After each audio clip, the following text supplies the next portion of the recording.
Imagine standing alone on a frozen island, surrounded by nothing but ice, death, and silence. No ships, no rescue, no hope. And yet, one woman survived. A woman history almost forgot. Her name was Ada Blackjack, the forgotten Arctic survivor. She wasn't an explorer. She wasn't a soldier. She was a seamstress, a single mother trying to earn enough money to save her sick son. But what she endured in 1921 on Wrangel Island was beyond human comprehension. This is her story, a story of courage, betrayal, and survival against nature itself. In the early 1920s, the world was obsessed with Arctic exploration. One man, Vilhjalmur Stefansson, a famous explorer, had a bold idea: to claim Wrangel Island north of Siberia for the British Empire. He gathered a small crew: Alan Crawford, the leader, just 20 years old; Frederick Moorer, a seasoned explorer; Milton Galley, a young Texan; and Lorne Knight, a journalist and experienced outdoorsman; and Ada Blackjack, a shy Inuit woman from Alaska, hired as the seamstress and cook. She had no survival training, no weapon skills. She didn't even want to go. But Ada's 5-year-old son, Bennett, was sick with tuberculosis. She needed $50 a month to help him. That's all she wanted: money to save her boy. So in September 1921, the team set sail from Nome, Alaska, headed into the heart of the Arctic. When they landed on Wrangel Island, the men were full of confidence. They built a small camp, hunted seals and polar bears, and planted a British flag. But the Arctic doesn't forgive arrogance. Food became scarce. Winter came fast, with 24-hour darkness and temperatures dropping below -40 degrees Celsius. Ada, quiet and disciplined, kept sewing and cooking. But the men began fighting. Supplies were running out, and no ship came to bring them food.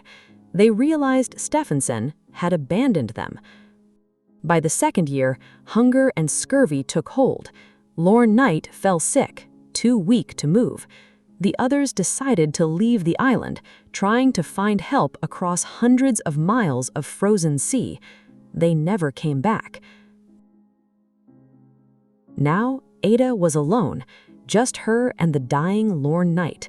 She tended to him, cooked what little she could, and wrote in her diary, her only companion. "I tried my best to take care of Mr. Knight. He is very sick. I am alone now. I don't know what to do." She was terrified of polar bears that stalked her camp. She built traps. She learned to shoot a rifle. She learned to skin seals and make fire in blizzards. A woman who once feared the cold now became a hunter.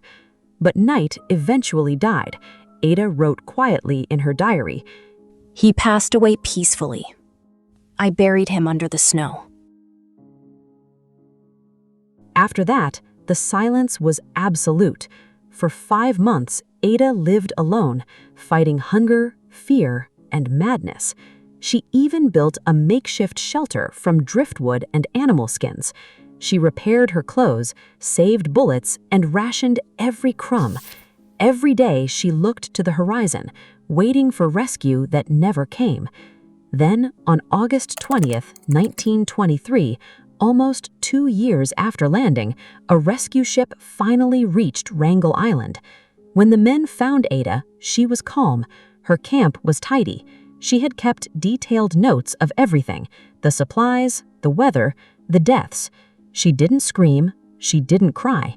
She simply said, "I'm ready to go home." The rescuers were stunned. She had survived longer than any of the trained explorers. She became known as the female Robinson Crusoe. Back home, the story made headlines, but instead of fame and money, Ada faced exploitation. Newspapers twisted her story. Stefansson, the man who sent them, blamed the men for their deaths, not his own reckless plan. Ada received little payment. She returned to poverty. but she finally reunited with her son, who was placed in a hospital for care.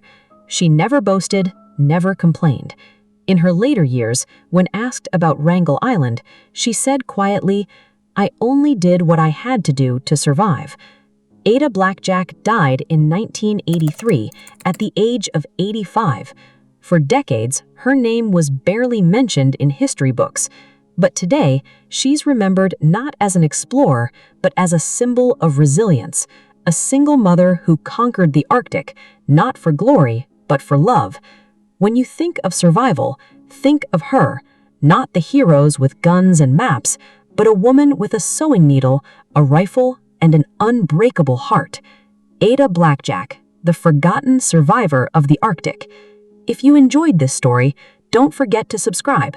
More true survival stories every week, because sometimes the quietest people carry the strongest souls.